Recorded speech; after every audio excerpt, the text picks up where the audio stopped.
Hi everyone, I am भूमिका। तो आज हम बात करेंगे एटीसी एग्ज़ाम के बारे में। मैंने इसका प्रीवियस ईयर पेपर स्टडी किया है जो 2018 में हुआ था एटीसी का एग्ज़ाम, वो स्टडी किया है मैंने।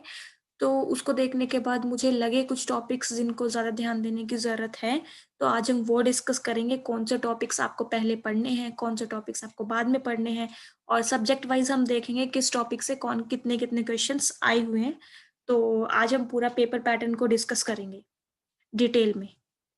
ठीक है? तो स्टार्ट करने से पहले मैं अपने बारे में बता देती हूँ। मैंने बीटेक की है इलेक्ट्रॉनिक्स एंड कम्युनिकेशन में और मैंने ये सारे एग्ज़ाम क्वालिफ़ाई किए हुए हैं और अभी मैं भी एटीसी एग्ज़ाम की प्रिपरेशन कर रही हूँ।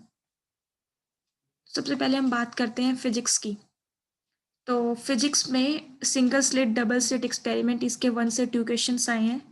मैग्नेटिक मटीरियल इसके 2 क्वेश्चन्स आए हैं। डाइइलेक्ट्रिक्स इसके 1 से 2 क्वेश्चन आए हैं। मैग्नेटिज़्म के 2 से 3, डिफ्रैक्शन के 3 क्वेश्चंस, इंटरफेरेंस के 2 क्वेश्चंस, रिलेटिविटी के 2, एटॉमिक स्ट्रक्चर 5 से 6 क्वेश्चंस एंड पोलराइजेशन के 2 से 3 क्वेश्चंस। तो ये मैंने 1 से 2, 1 से 2, 2 से 3 ऐसे रेंज में क्यों लिख रखा है? क्योंकि मैंने सारी शिफ्ट्स के एग्ज़ाम को स्टडी किया है, सारी शिफ्ट्स के मैंने एग्ज़ाम्स देखे हैं, क्वेश्चन पेपर देखा है मैंने, उसके बाद मैं इस कन्क्लूज़न मैंने निकाला है कि हाँ एट एन एवरेज क्वेश्चंस इतने रहे हैं। कोई टॉपिक ऐसा नहीं था जिससे कभी एक क्वेश्चन भी नहीं आया, या तो एक क्वेश्चन है या तो 2 हैं। किसी शिफ्ट में 1 था, किसी शिफ्ट में 2 था, इसलिए मैंने ये सब रेंज में लिखा हुआ है। तो अभी ये क्वेश्चन पेपर देखने के बाद मुझे ऐसा लगता है कि हमें सबसे पहले मॉडर्न फिजिक्स करनी चाहिए, ठीक है? तो आप लोग भी सबसे पहले मॉडर्न फिजिक्स करना, जब भी आप फिजिक्स पढ़ो, सबसे पहले मॉडर्न कीजिए। Wave optics, electromagnetism, atomic structure ये सारे टॉपिक्स आप सबसे पहले कीजिए। आपको एक कॉन्फिडेंस आएगा ये सारे क्वेश्चंस करने के बाद, क्योंकि आपके बहुत सारे क्वेश्चंस इन सारे टॉपिक से हो ही जाएँगे। ओके? तो फिज़िक्स का यही था, बाकी मैंने बुक्स आपको ऑलरेडी बता दी हैं, आप मेरी वीडियो देख सकते हैं, डिस्क्रिप्शन में भी लिंक मिलेगा और मैं ऊपर कार्ड में भी ऐड कर दूँगी, तो आप देख लीजिएगा वो वीडियो जिसमें मैंने बुक्स बता रखी हैं। इसके बाद हम देखते हैं मैथ्स का। तो मैथ्स में इगन वैल्यूज़, जो हम इगन वैल्यूज़ फाइंड आउट करते हैं, उनका प्रोडक्ट्स या फिर सम या फिर ओनली वैल्यूज़ की कितनी इगन वैल्यूज़ होगी, उसके क्वेश्चन आए हैं 1 से 2।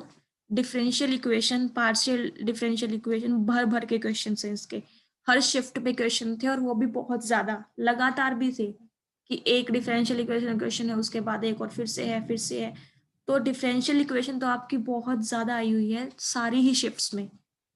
और केवल 2018 में नहीं, उससे पहले भी 16 में, 15 में, सब एग्जाम्स में डिफरेंशियल इक्वेशन बहुत ज़्यादा आई है। ठीक है? तो सिस्टम ऑफ इक्वेशन से 1 से 2 क्वेश्चन, इंटीग्रेशन से 2 से 3, डेफिनिट इंटीग्रल से 3 से 4, लिमिट से 1 से 3 और सेट से आए हैं आपके 3 से 4 क्वेश्चंस। तो मैथ्स में आपको, आप 3 टॉपिक्स मैथ्स में भी बहुत अच्छे से कर लेना, जो है आपको देख के समझ ही आ गया होगा, partial differential equation, calculus, integration, ये आप बहुत अच्छे से कर लेना। और एक और क्वेश्चन था ट्रेपेज़ॉइडल का एरिया, ये क्वेश्चन हर किसी शिफ्ट में आया है, तो आप ज़रूर देख के जाना। मैं नहीं चाहती कि एक क्वेश्चन वो हमारा ऐसा छूट जाए जो कि हर शिफ्ट में आ रहा है और फिर भी हम उसको गलत करके आ रहे हैं। तो आप ट्रेपेज़ॉइडल पक्का देखना, इगन वैल्यूज़ पक्का देखना, ये बहुत ईज़ी रहते हैं क्वेश्चंस और ये ठीक हमारे होने ही चाहिए। उसके बाद सेट्स, सेट्स बहुत ईज़ी रहता है, ठीक है? एक बार अगर हम इस पार्ट को हटा भी दें, ये इम्पोर्टेंट है, आपको पहले करना है, पर मैं ईज़ी वाली चीज़ें बता रही हूँ। जैसे सेट्स है, लीनियर अलजेब्रा है, जिसमें हमारा ये इगन वैल्यूज़ आते हैं, मैट्रिक्स के आते हैं क्वेश्चंस। ये बहुत ईज़ी रहते हैं ये टॉपिक्स, तो आप इनको जब करो तो इतने अच्छे से कर लेना कि आपका कोई ईज़ी क्वेश्चन गलत ना हो। इसके बाद हम जाते हैं इंग्लिश पे। तो इंग्लिश पे फिल इन द ब्लैंक्स बहुत ज़्यादा थे। मैंने जो क्वेश्चन पेपर देखा उसमें पूरे के पूरे 8 questions fill in the blanks के थे। और ऐसा नहीं है कि केवल प्रीपोज़िशन थी, नहीं, प्रीपोज़िशन भी थी उसमें, टेंसेस से रिलेटेड भी था उसमें और सब कुछ था फिल इन द ब्लैंक्स में।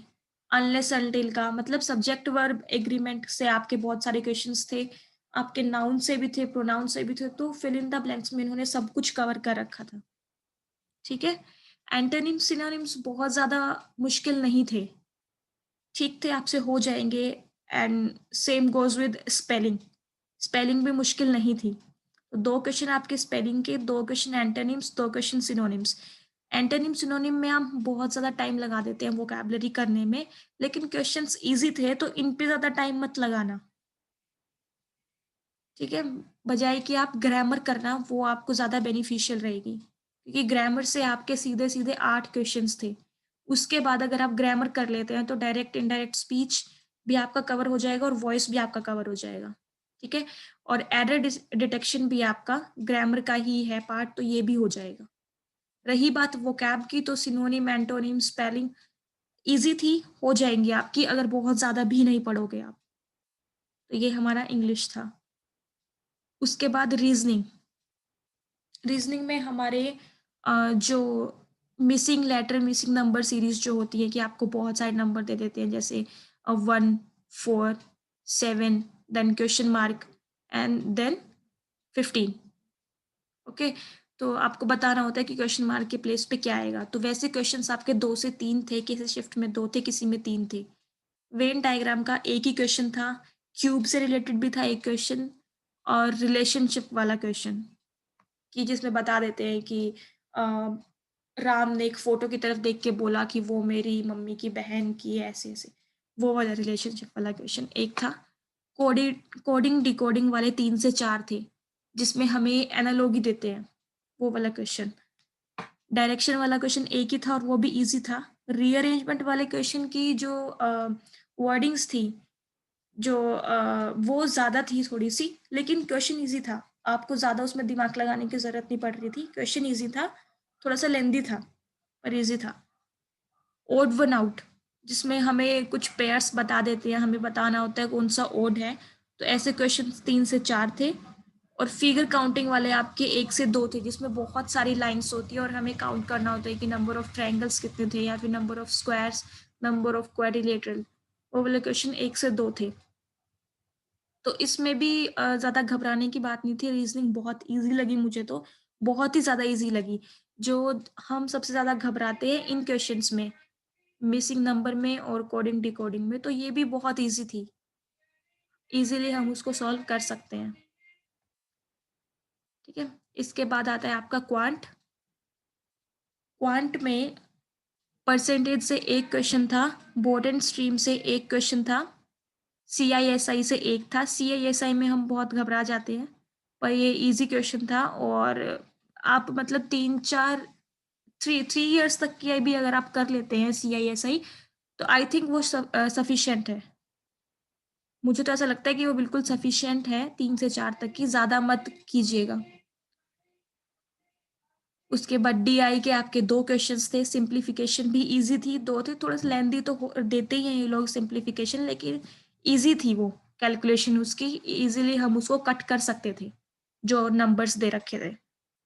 प्रॉफिट लॉस से 2 क्वेश्चन थे, ईज़ी थे, आपको प्रॉफिट दे रखा है, सीपी बताना है, थोड़ा बहुत डिस्काउंट दे रखा है क्वेश्चन में, उसके बाद लॉस दे रखा है, तो एमपी दे रखा है आपको, एंड में सीपी बताना है, तो ईज़ी था ये भी।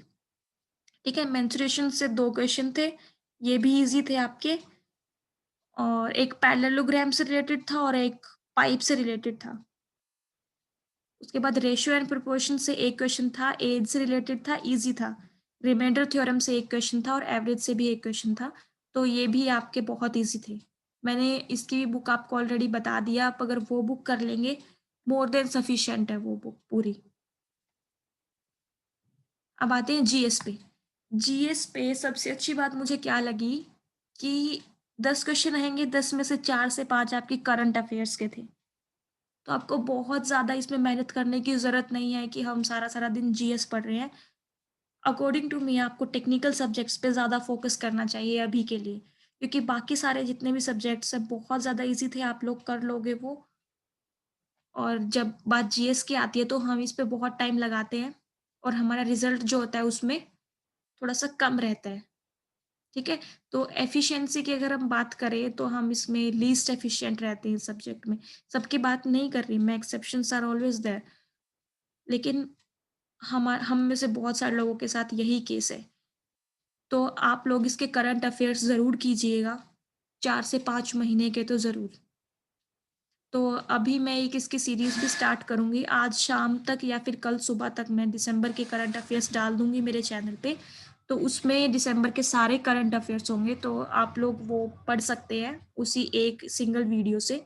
सब कुछ मैंने उसमें कवर किया है, नोट्स मैंने बना लिए हैं, बस वीडियो डालनी है अभी। बाकी आपको जीएस में आप ज़्यादा मत करना, कहीं से तैयारी ज़्यादा मत पढ़ना, क्योंकि करंट अफेयर्स की वेटेज ज़्यादा है। बाकी जो आएँगे क्वेश्चंस वो नॉर्मल थे, मतलब आप उनको कर सकते हैं, हम ईज़ी क्वेश्चंस थे, तो इस पे ज़्यादा टाइम आप वेस्ट मत करना। टेक्निकल सब्जेक्ट्स पे ज़्यादा फ़ोकस करना, और बाकी नॉन टेक्निकल में क्वांट और इंग्लिश, क्वांट और इंग्लिश पे आप अगर ज़्यादा फ़ोकस करेंगे तो बेटर रहेगा। तो रीज़निंग और जीएस को एक बार आप थोड़ा-सा साइड में रख सकते हैं, और पहले आप ये 4 सब्जेक्ट कीजिए।